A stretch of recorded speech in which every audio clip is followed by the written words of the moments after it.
good morning, good afternoon, good evening. Welcome wherever you are. Nick Foley UK. Today I'm doing something slightly different.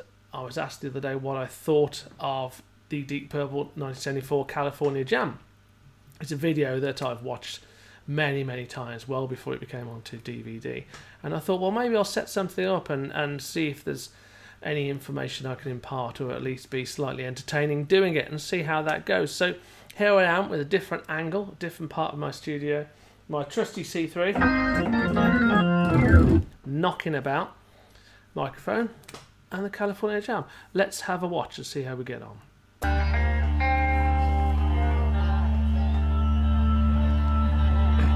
Standard tuning up.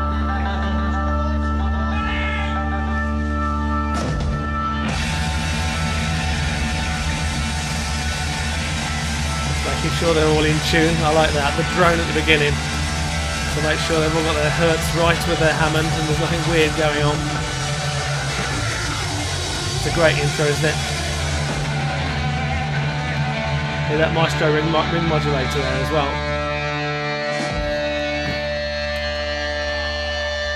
Huge venue, huge gig. Blackmore completely over the top.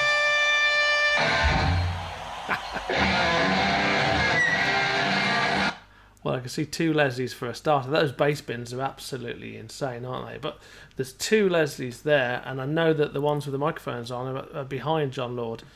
They look like 760s. They're certainly solid state.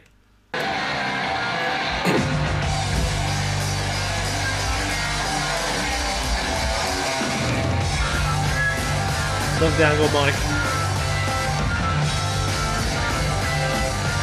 Organs sound fantastic for what?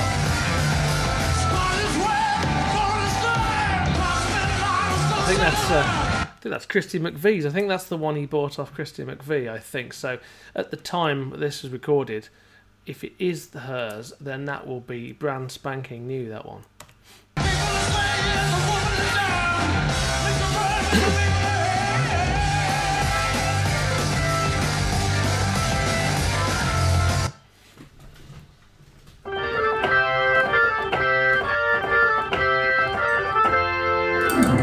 Sounds about right, doesn't it? I've got a video on that, so if you want to have a watch how to play that song, check my back catalogue out on videos. There's Richie, not interested in any rhythm whatsoever.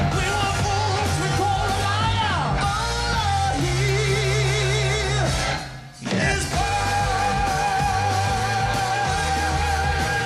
There's messing with the ring modulator.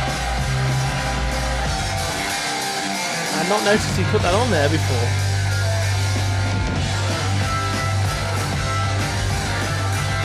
We'll talk about the cameraman later. Richie was in a really bad mood about that. Yeah, look, they're solid state Leslies, aren't they, at the back? See the black panel at the bottom. And even that's not loud enough for Richie. Either checking the tuning or checking the time.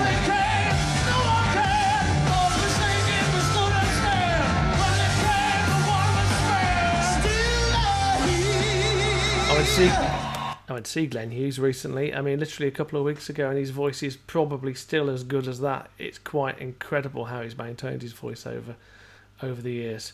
That's a good little freeze frame, isn't it? You can see the Leslie on the left and the Leslie on the right, and then the ones behind him.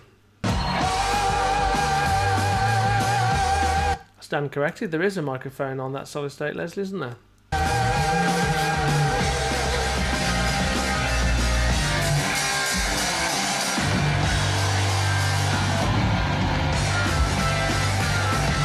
Keyboard there.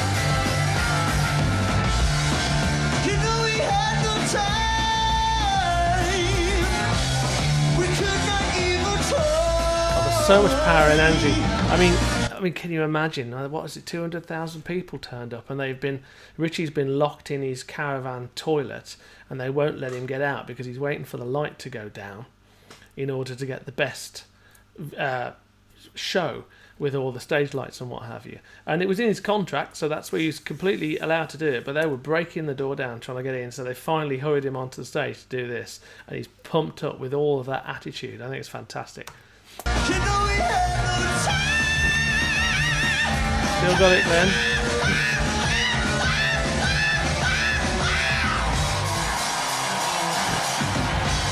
What you up to, John?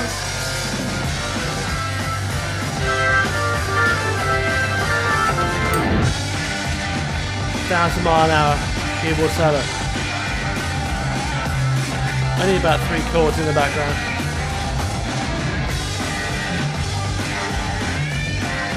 Ah, John's hitting it. Ba, ba. Yeah.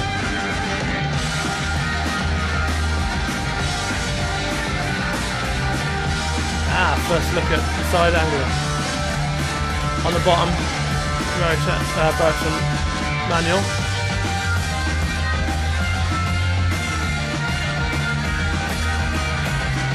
Put it together.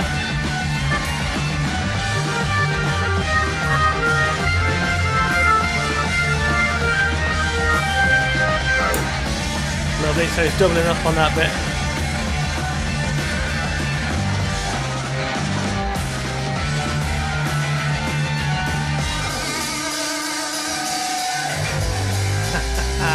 Now I know why they're doing this. I think I know why they put that little break in there in the middle as well, because it's very hard to get the timing on that. And when I did a cover of this, and the timing skips about all over the place, and the way with Ian Pace just keeping on those hats, then everyone can get their timing back together again, then go into that next riff.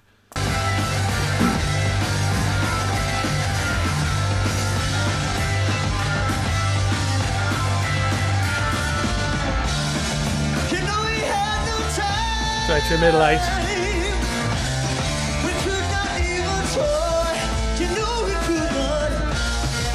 Build up to a keyboard solo. Here we go. It'll be made up with ad lib.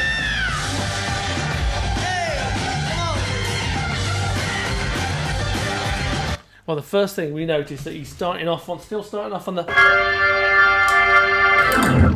off on that one, so he's got the vibrato on, he's got the high bits on, but then he goes straight up to the top. He's doing something completely different.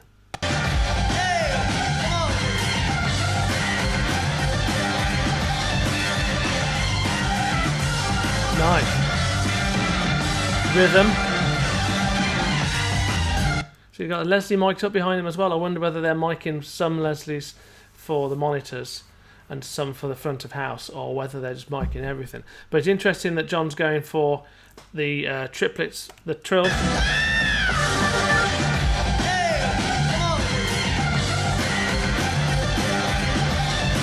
Pulling out the drawbars as he goes along.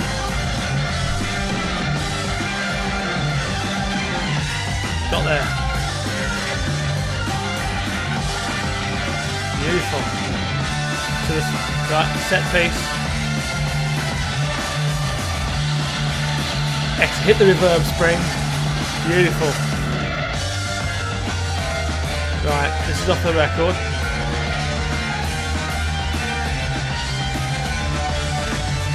Little bit of an addition there.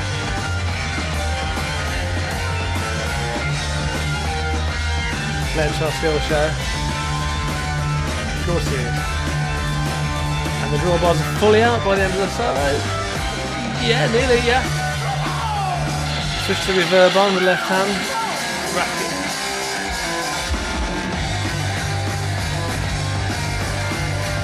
Oh, and now it's back on. The organ was late on then. What happened there? The organ kit was late on. Was he switched off on? Was he on cancel? Could have been on the cancel.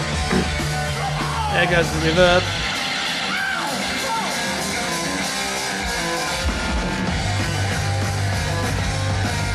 There it comes in. I think he was on cancel.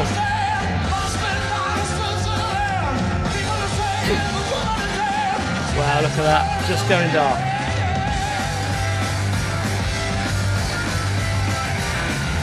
It's amazing how tight they are, aren't they? They're really tight. I mean, I know that's obvious for a world-class band, but I saw some footage of them playing maybe 2 years later, and they were not as tight as that. That's all I'll say.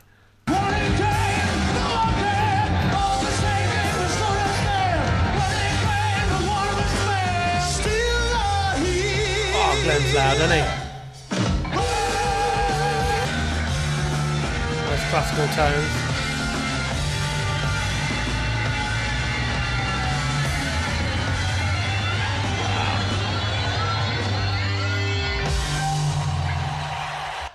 and ring modulator to finish. That was incredible, wasn't it? Well, really enjoyed watching that. I might have a look at some more because it's so much fun. I'm just sat here in my studio watching old Deep Purple videos and bits and bobs, and I love watching again with some of the knowledge that I've got now that I didn't have maybe when I was a kid. Well, definitely when I was a kid, and just having a watch and see what's been going on the Hammond and with the band. I've learned something anyway. So I hope you enjoyed that. I'll speak to you soon. Thank you very much.